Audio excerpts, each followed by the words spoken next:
I thought I knew what betrayal felt like when my relationship with Marcus ended. I was wrong. What happened 6 months later showed me that the person I trusted most had been planning my destruction from the moment we became friends. Marcus and I dated for 2 years before things fell apart in March 2023.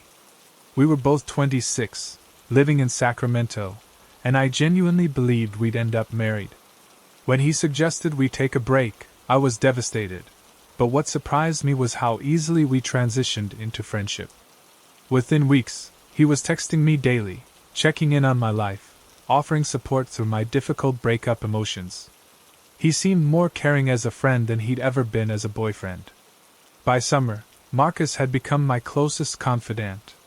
When I started dating again, he was the first person I'd tell about new matches on dating apps. When I had work stress at the marketing firm where I worked, he'd listen patiently to my complaints about my boss, Jennifer. He knew everything about my life. My fears, my embarrassing moments, my family drama. I trusted him completely. The first red flag came in August when he brought up my college years unprompted. We were having coffee at a place on J Street, and he casually mentioned something about a party from freshman year that I'd confided in him about months earlier. Something about his tone felt off, like he was fishing for more details. When I asked why he was bringing up something so old, he laughed it off, saying he'd been thinking about how much we'd both grown since then. Then came the questions about my phone. Marcus would joke about how I was always on that thing, but I noticed he tried to glance at my screen whenever notifications came in. He'd make comments like, "Busy night on the dating apps?" or "Work emergency?" in a way that felt more invasive than playful. I started turning my phone face down when we hung out. The strange behavior escalated in September. Marcus began showing up places I'd mentioned I'd be, acting surprised to see me. When I mentioned grabbing lunch at a specific restaurant downtown, he'd happen to be there. When I said I was going to a particular gym, he'd suddenly be interested in working out there too. I convinced myself it was coincidence. Sacramento isn't that big, and we'd always had similar interests. But then he started referencing things I'd never told him. He'd mentioned conversations I'd had with coworkers that I'd never shared with him. He'd ask about family situations that I hadn't discussed. When I questioned him about it, he'd claim I must have told him and forgotten, making me doubt my own memory. The breaking point came on a rainy October evening. I was at home, a duplex I rented on Oak Street, when Marcus texted asking if he could come over. He seemed agitated when he arrived, pacing around my living room instead of sitting down like he usually did. "Sarah, we need to talk about something serious," he said, his voice carrying a weight I'd never heard before. I felt my stomach drop. "What's wrong?" He pulled out his phone and showed me a series of screenshots. My heart stopped. They were private messages between me and various people, conversations with friends about personal struggles, texts to my sister about family financial problems, and worst of all, intimate photos I'd sent to someone I'd been dating. "Where did you get these?" I whispered, feeling like the room was spinning. "That's not important," Marcus said, his demeanor completely changed from the caring friend I thought I knew. "What matters is what happens next." He sat down across from me, and I saw a coldness in his eyes that I'd never noticed before. "I've been collecting these for months, Sarah. Your social media accounts, your email, your text messages. You'd be amazed how much people share when they trust you with their passwords." I remembered all the times he'd borrowed my phone, all the moments I'd logged into accounts while he was nearby. I'd never thought twice about it because I trusted him completely. "You're sick," I managed to say, my voice shaking. "This is illegal." "Maybe," he said with a shrug. "But that's not really your concern right now. Your concern should be what I'm planning to do with all this information." He leaned forward, and I saw the person I thought I knew disappear entirely. "Here's what's going to happen, Sarah. You're going to give us another chance. We're going to get back together, and you're going to delete all those dating apps and forget about seeing other people. You're going to move in with me, and we're going to work on rebuilding what we had. And if I don't?" I asked, though I already knew the answer.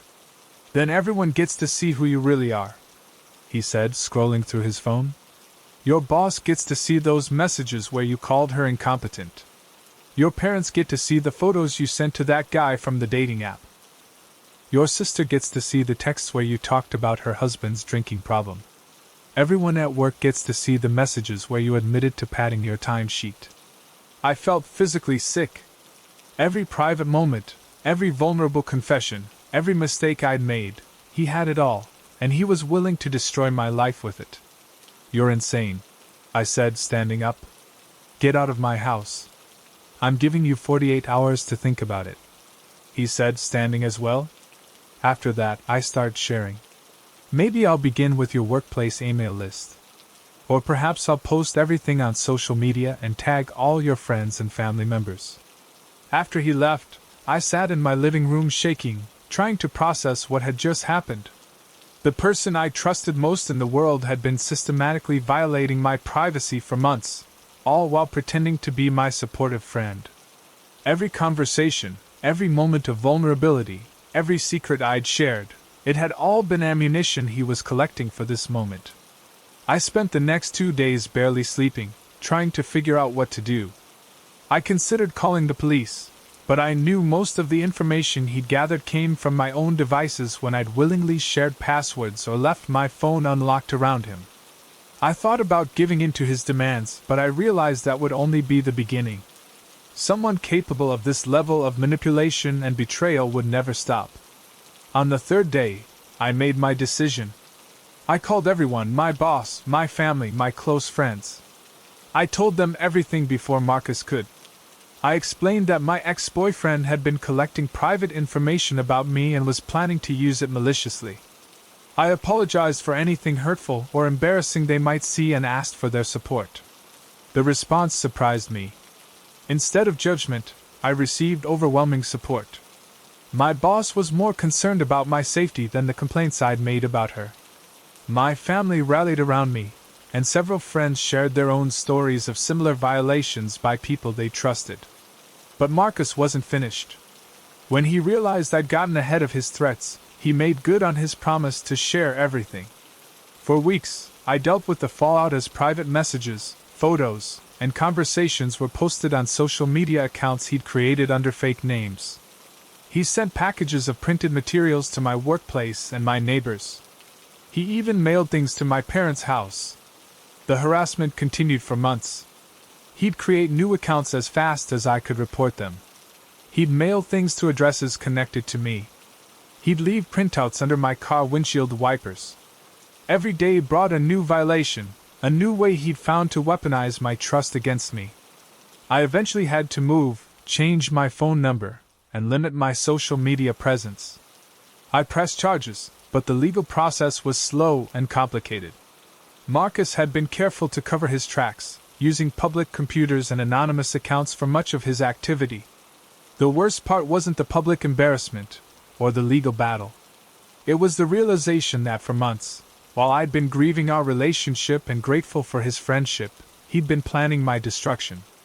Every supportive conversation, every moment of comfort he'd provided, every time he'd listened to my problems, it had all been part of a calculated plan to gather information he could use against me. Looking back, I realized the signs were there. The probing questions about my past, the way he'd show up places I'd mentioned, the references to things I'd never told him. But I trusted him completely, and that trust had blinded me to what was really happening. The legal case against Marcus eventually resulted in a restraining order and charges for harassment and stalking, but by then the damage was done. I'd learned that the person who seems most trustworthy, who knows exactly what to say to make you feel better, who appears to care about your well-being above all else, might be the very person planning your downfall. The scariest part of my experience wasn't the threats or the public humiliation. It was the months I spent believing that Marcus genuinely cared about my well-being, never suspecting that every vulnerable moment I shared was being catalogued and saved for future use against me. Have you ever had someone you trusted completely turn out to be collecting information to use against you? How well do you think you really know the people closest to you, and what secrets might they be keeping about their true intentions? I thought blocking someone on social media meant they couldn't reach me anymore. I was wrong. What happened with my ex-boyfriend David taught me that determined stalkers find ways around every digital barrier you put up. David and I broke up in June 2023 after dating for 8 months. I lived in Portland, worked as a nurse at Good Samaritan Medical Center, and thought I'd handled the breakup maturely. We'd had fundamental differences about our future, and I'd been honest about not seeing long-term potential. He seemed to accept it initially. The first signs started 2 weeks after our breakup. I'd blocked David on all social media, but I began receiving friend requests from accounts with generic names and no profile pictures. When I ignored them, they'd send messages saying things like, "Hey, it's me," or "We need to talk." I blocked each one, but new accounts appeared daily. Then came the coincidental encounters. David would show up at coffee shops I frequented, claiming he was just in the neighborhood. He'd appear at my gym, suddenly interested in fitness. When I mentioned to friends that I was trying a new restaurant, he'd somehow be there when I arrived. Portland's a big city, but David made it feel impossibly small. The surveillance escalated quickly. He somehow knew details about my daily routine that I'd never shared publicly. He'd reference conversations I'd had with coworkers, places I'd been alone, people I'd spoken to. When I questioned him, he'd act confused, saying things like, "I thought you posted about that," or "Maybe someone mentioned it." In August, David started showing up at my workplace. He'd wait in the hospital parking lot, watching me come and go. When I'd leave through different exits, he'd somehow position himself where I could see him. He never approached directly, just made sure I knew he was there. The psychological warfare was methodical. He'd send flowers to my apartment with cards signed, "From someone who still cares." He'd have food delivered to my address with notes like, "Hope you're eating well." When I'd park my car, I'd find handwritten messages under my windshield wipers saying things like, "Saw you at the store today, you looked beautiful." My friends started noticing too. They'd mentioned seeing David at places they'd gone with me, or receiving strange messages from accounts asking about my whereabouts. He was building a network of information sources, trying to track my movements through the people around me. The turning point came on a rainy September evening. I was working a night shift at the hospital when I received a text from an unknown number. "You can't hide from me forever, Amanda. We belong together, and I'm going to prove it to you." I immediately called hospital security, but David wasn't on the premises. However, the text indicated he knew my work schedule, which wasn't public information. I realized he'd been watching the hospital enough to know my shift patterns. Over the next few weeks, David's behavior became increasingly desperate. He'd call my work phone, claiming to be a patient's family member asking for me specifically. He'd send gifts to my apartment building, asking neighbors to deliver them. He created elaborate scenarios to force contact, like claiming he'd left something important at my apartment and needed to retrieve it. The most disturbing incident happened in October. I came home to find David sitting in his car outside my apartment building. When I approached, he rolled down his window and said, "We need to talk, Amanda. I know you've been seeing someone new, and I can't let that happen." I hadn't been dating anyone, but the fact that he believed he had the right to monitor and control my personal life was terrifying. "David, this has to stop. I'm calling the police." "I'm not doing anything illegal," he said calmly. "I'm just sitting in my car on a public street. But I think you should know that I've been documenting everything you do. Every person you talk to, every place you go. I have photos, Amanda. Lots of them."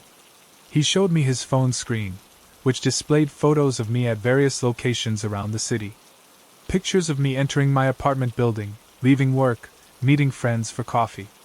Some were taken from significant distances, suggesting he'd been using telephoto lenses. "This is stalking," I said, backing away from his car. "This is love," he replied. "And sooner or later, you're going to realize that no one will ever care about you the way I do. No one will ever watch over you like I do." After that confrontation, I filed a police report. However, the officer explained that much of what David was doing fell into legal gray areas. Following someone in public spaces isn't necessarily illegal. taking photos from public locations can be protected activity. The challenge was proving a pattern of harassment that rose to the level of criminal stalking. David seemed to understand these legal limitations perfectly. He'd push boundaries without crossing clear legal lines. He'd be present everywhere I went, but never make direct threats. He'd document my activities extensively, but never explicitly threaten to use the information harmfully. The psychological impact was devastating. I couldn't go anywhere without scanning for David's presence. I'd changed my routines completely, but he'd adapt to my new patterns within days. I felt like I was living in a fishbowl, with every movement being watched and recorded. The harassment continued for months, with David finding new ways to insert himself into my life. He'd sign up for services I used, join groups I belonged to, and even applied for jobs at businesses I frequented. He was systematically infiltrating every aspect of my daily existence. The final straw came when David escalated to involving my family. He'd somehow obtained my parents' contact information and began calling them, claiming to be concerned about my mental health, and suggesting I needed help. He'd send them carefully edited photos and messages, trying to convince them that I was in danger and needed his protection. Eventually, I had to move to a different part of the city and transfer to a different hospital. I changed my phone number, deleted all social media accounts, and had to rebuild my social circle from scratch. The legal process resulted in a restraining order, but enforcing it proved difficult when David was careful to maintain technical legal compliance. The experience taught me that modern stalking isn't just about physical presence. It's about psychological siege warfare, where the stalker uses technology, social engineering, and legal loopholes to maintain constant pressure on their target. David had turned my entire life into a surveillance state, where every decision was influenced by trying to stay one step ahead of his monitoring. What scared me most wasn't the explicit threats, or the obvious violations. It was the realization that David had convinced himself he was acting out of love, that his obsessive surveillance was a form of care. In his mind, he wasn't stalking me, he was protecting me and proving his devotion. Have you ever felt like someone was watching your every move, or discovered that an ex was monitoring your activities without your knowledge? How do you think you'd handle discovering that someone was systematically documenting your daily life? I thought my ex-boyfriend Tyler was the most mature person I'd ever dated. After we broke up in September 2023, he handled it with such grace that I actually felt guilty for ending things. What I discovered 3 months later revealed that his maturity was actually the methodical behavior of someone building a comprehensive file on my entire existence. Tyler and I had dated for 10 months in Denver. I worked as a physical therapist at University Hospital, and he was a software engineer at a tech startup. When I ended things due to our different life goals, he surprised me by being completely understanding. No drama, no begging, no anger. He even said he hoped we could stay friends. But Tyler didn't just stay friends, he became the perfect ex-boyfriend. He'd check in occasionally with thoughtful messages, remember important dates like job interviews or family events, and offer practical help when I mentioned problems. When my car broke down, he researched mechanics for me. When I was stressed about work, he'd send articles about managing workplace burnout. His attention to detail was impressive. He'd remember conversations we'd had weeks earlier and follow up on things I'd mentioned in passing. If I said I was thinking about trying a new restaurant, he'd send me reviews. If I mentioned a book I wanted to read, he'd forward me articles about the author. The documentation began subtly. Tyler would screenshot funny memes I'd posted and send them back to me later, saying they'd made him laugh again. He'd reference photos I'd shared months ago, commenting on how happy I looked or asking about the location.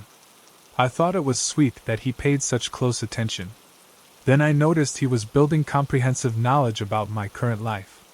He'd ask specific questions about new people I'd mentioned, wanting to know their backgrounds and how I'd met them. He'd remember details about my work schedule, my family situations, and my social plans with surprising accuracy. The breakthrough came in December when I was dating someone new. Tyler's behavior shifted slightly, his messages became more frequent, and his questions more probing. He'd ask about my weekend plans in ways that felt like he was trying to map my schedule. When I mentioned going to specific places, he'd have detailed knowledge about those locations. The terrifying discovery happened by accident. I was at a coffee shop on Colfax Avenue when I saw Tyler's laptop open at a nearby table. He was in the bathroom, and from my angle, I could see his screen. What I saw made my blood run cold. He had a detailed spreadsheet with my name as the tab title. It contained dates, times, locations, and activities going back months. December 15th, coffee with Jennifer at 2 p.m., Starbucks on 17th. December 18th, gym session 6 a.m., mentioned trainer Mike. 12/20th, date with Kevin, Italian restaurant downtown. I took photos of his screen with my phone before he returned. When he came back, I confronted him directly. Tyler, what is that spreadsheet on your laptop? He looked genuinely confused. What spreadsheet? The one tracking my activities. I saw it. His expression changed completely. The friendly, mature demeanor disappeared, replaced by something calculating and cold. Oh, that? I've been documenting our interactions for personal reflection. I wanted to understand what went wrong in our relationship. This isn't about our relationship, I said, showing him the photos I'd taken. This is about tracking my current life. You have information about people I'm dating, places I go, conversations I have. How are you getting this information? Tyler's response was chilling in its calm honesty. You share everything on social media, Rebecca. You check in at locations, you post about your activities, you tag people in photos. I just organize the information you make public. But that wasn't the whole truth. As I looked more closely at the spreadsheet, I realized he had information I never posted publicly.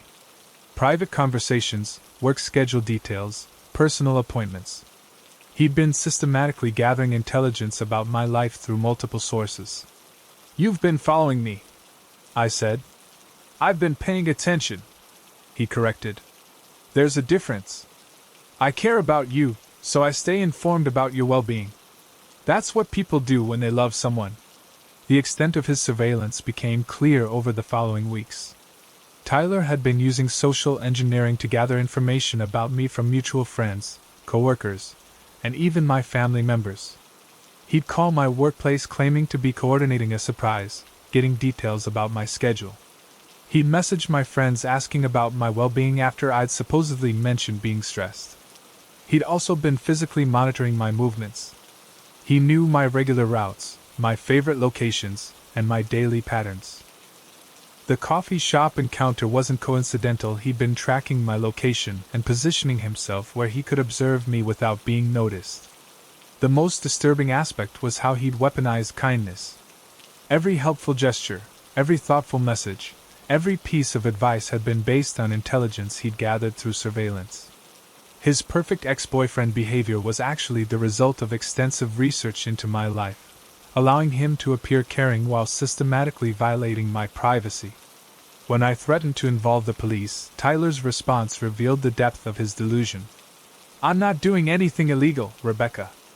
I'm just staying informed about someone I care about. If you didn't want people to know these things about you, you shouldn't make them discoverable. The legal reality was complex. Much of Tyler's information came from public sources or social engineering rather than direct stalking. He'd been careful to maintain plausible deniability, presenting his surveillance as coincidental encounters and his knowledge as lucky guesses or good memory. I eventually obtained a restraining order, but the damage was done. Tyler had compiled months of detailed information about my life, and I had no way of knowing how he might use it. I had to change my entire approach to social media, limit my public presence, and become hypervigilant about sharing personal information. The experience taught me that surveillance can be disguised as care, and that someone can violate your privacy while maintaining the appearance of being supportive. Tyler had turned my trust in his maturity against me, using my willingness to share updates about my life as raw material for his obsessive documentation project. What scared me most wasn't the stalking itself, but how Tyler had convinced himself it was an act of love. In his mind, comprehensive surveillance was how devoted people showed they cared. He genuinely believed that tracking my every movement and cataloging my activities was a normal expression of continued affection. Have you ever discovered that someone was systematically collecting information about your life? Or realized that an ex's caring behavior was actually based on surveillance? How carefully do you think people in your life are paying attention to the details you share? I thought I'd found love naturally when I met Jake at a bookstore in Phoenix in January 2024. What I discovered 6 months later was that my entire relationship had been orchestrated by my ex-boyfriend Brandon as an elaborate revenge scheme designed to devastate me emotionally. Brandon and I had broken up the previous October after a year-long relationship. I worked as a social worker for Arizona Child Protective Services, and he was a marketing manager at a local advertising firm. Our breakup was messy. He cheated, I'd found out, and I'd ended things permanently despite his attempts to reconcile. Meeting Jake felt like destiny. I was browsing the psychology section at a bookstore on Central Avenue when this attractive guy struck up a conversation about a book I was holding. He was charming, funny, and seemed genuinely interested in my work helping children in crisis. We had coffee that afternoon and talked for hours. Jake was everything Brandon wasn't: thoughtful, emotionally mature, and supportive of my career. He'd text me encouraging messages before difficult court hearings, remember details about my cases, and offer comfort after particularly challenging days. Within weeks, I was convinced I'd found my soulmate. The relationship progressed naturally. Jake would surprise me with thoughtful gifts that showed he'd been paying attention to my interests. He'd plan dates to places I'd mentioned wanting to visit. He seemed to understand my personality perfectly, knowing exactly what to say to make me feel better after bad days. But there were subtle inconsistencies. Jake would sometimes reference things about my past that I was certain I'd never told him. He'd know details about my preferences that felt too specific for such a new relationship.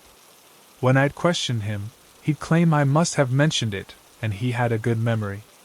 The first major red flag came in March when Jake started asking detailed questions about Brandon.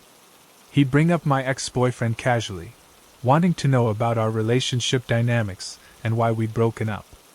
When I expressed discomfort discussing my ex, Jake would apologize and change the subject, but he'd return to it later. In April, Jake's behavior began shifting. He became more critical, pointing out flaws in my appearance and questioning my career choices. He'd make comments about how I was too emotional about my work or how I took things too seriously. The supportive boyfriend I'd fallen for was gradually being replaced by someone who seemed to enjoy undermining my confidence. The psychological manipulation escalated subtly. Jake would cancel plans at the last minute, leaving me disappointed and confused. He'd make promises he wouldn't keep, then act like I was being unreasonable for being upset. He'd alternate between being incredibly loving and being emotionally distant, keeping me constantly off balance. The devastating revelation came in June.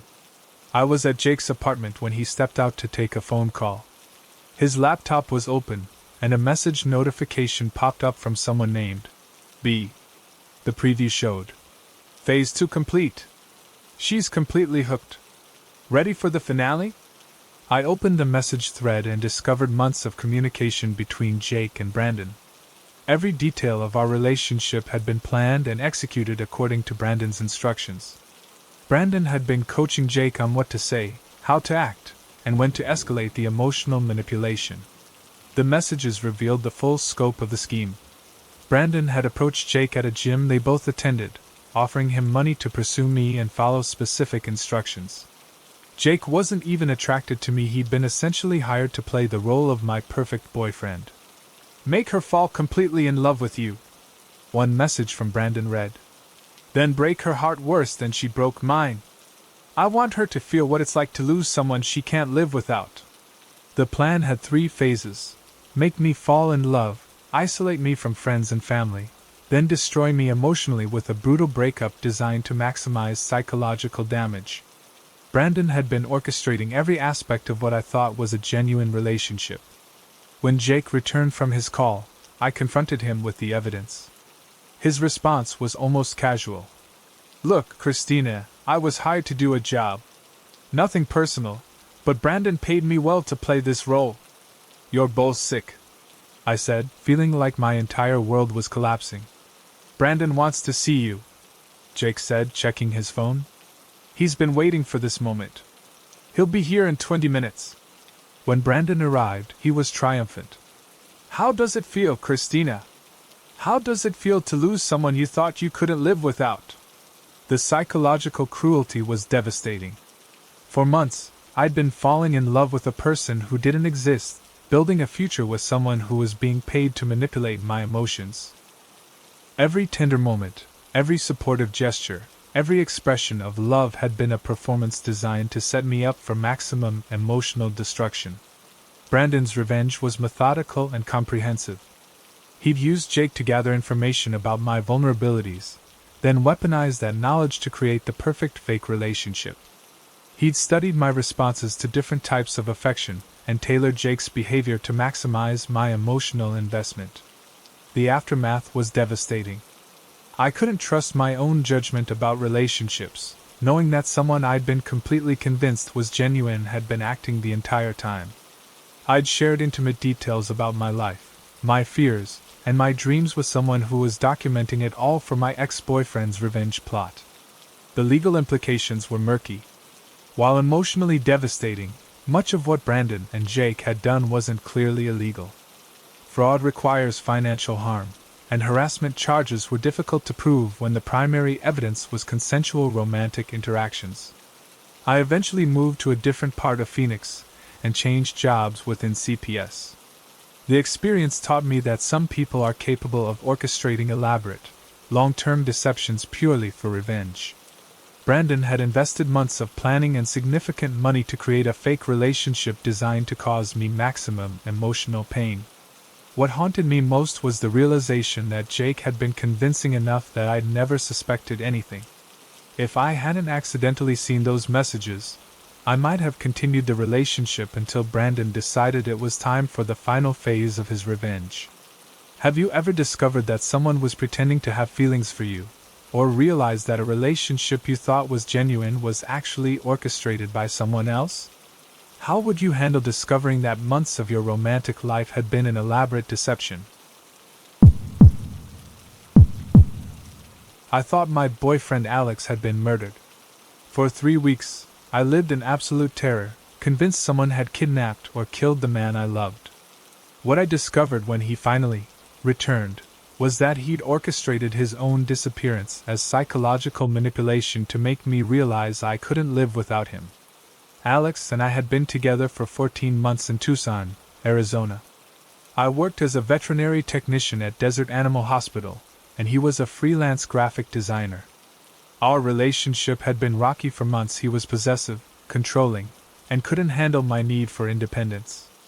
In February 2024, I told him I needed space to think about our future. His response was to become more clingy and demanding. He'd show up at my workplace uninvited, call me constantly, and get angry when I spent time with friends. When I suggested we take a break, he became desperate, promising to change and begging me not to leave him. The disappearance began on a Thursday evening in March. Alex was supposed to pick me up for dinner at 7 p.m., but he never showed. When I called, his phone went straight to voicemail. I drove to his apartment on Grant Road, but his car wasn't there, and he didn't answer the door. Initially, I was annoyed. This seemed like typical Alex behavior, creating drama when he didn't get his way. But as hours passed without contact, my irritation turned to concern. Alex was many things, but he wasn't irresponsible enough to completely disappear without explanation. By the next morning, I was genuinely worried. I called his work contacts, but no one had heard from him. I checked with his friends, but they claimed not to know where he was. I even called his parents in Phoenix, but they said he hadn't contacted them either. On Saturday, I found Alex's car abandoned in the parking lot of a hiking trail in the Catalina Mountains. The doors were unlocked, his wallet was on the passenger seat, and his phone was smashed on the ground nearby. There were no signs of Alex anywhere. I immediately called the police. The responding officer, Detective Martinez, took a report and began investigating. The scene looked like Alex had been attacked. His phone was deliberately destroyed, and there were signs of a struggle near the car. The investigation revealed disturbing possibilities. Alex had been withdrawing large amounts of cash in the days before his disappearance. There were no credit card transactions after Thursday evening. His apartment showed signs of hasty packing, but most of his belongings remained. For 3 weeks, I lived in absolute hell. I couldn't sleep, couldn't eat, and couldn't concentrate at work. The police investigation turned up no leads, no witnesses, no security footage, no evidence of foul play beyond the abandoned car scene. I organized search parties with volunteers from my workplace and local hiking groups. We combed the desert areas around where his car was found, looking for any trace of Alex. I posted missing person flyers throughout the city, contacted local news stations, and even hired a private investigator with money I didn't have. The psychological toll was devastating. I blamed myself for pushing him away, convinced that if I'd been more understanding, this wouldn't have happened. I imagined worst-case scenarios, that he'd been murdered, kidnapped, or had fallen somewhere in the desert where we'd never find him. The miraculous return happened on a Tuesday evening. I was at home, 3 weeks after Alex's disappearance, when I heard a key in my front door. Alex walked in, looking disheveled and claiming he'd been held captive by men who'd mistaken him for someone else. His story was elaborate and detailed. He claimed he'd been kidnapped from the hiking trail, held in a remote location, and had only recently escaped. He had injuries consistent with being restrained, and his emotional state seemed genuinely traumatic. I was so relieved to see him alive that I didn't question the inconsistencies initially. The police interviewed him extensively, but his story remained consistent. He claimed his captors had kept him blindfolded and that he didn't know where he'd been held. The truth emerged gradually over the following weeks. Alex's behavior after his return was strange. He seemed to expect gratitude and devotion from me, as if his traumatic experience had proven how much I needed him. He'd make comments like, "You see how much you miss me," and "Now you know what it's like to lose me." The breakthrough came when I was cleaning out his apartment and found a storage unit key hidden in a book. The storage unit contained supplies that revealed the truth: camping gear, food supplies, a burner phone, and most damning, a journal documenting his plan. Alex had orchestrated his entire disappearance. He'd rented the storage unit months earlier, stockpiled supplies, and planned every detail of his vanishing act. The journal revealed his motivation. "Sarah needs to understand that she can't live without me. When I disappear, she'll realize how much she loves me." The staged crime scene at the hiking trail had been carefully planned. Alex had deliberately damaged his own phone, scattered his belongings, and even inflicted minor injuries on himself to make the scene look convincing.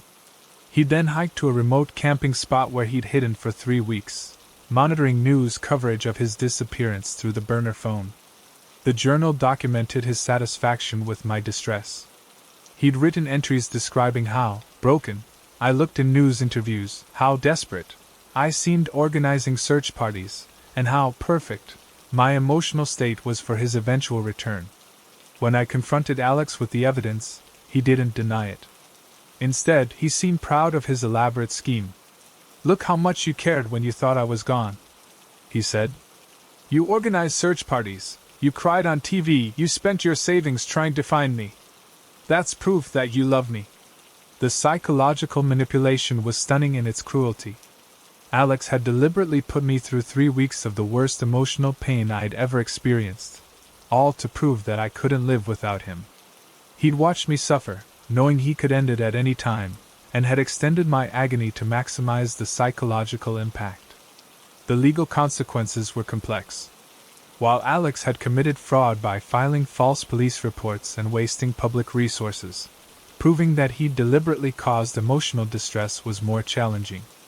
The police investigation alone had cost thousands of dollars in resources. I eventually obtained a restraining order and pressed charges for filing false reports. Alex seemed genuinely surprised that I wasn't grateful for his lesson about how much I needed him. In his mind, He'd done something romantic, shown me the depths of my love by making me experience loss.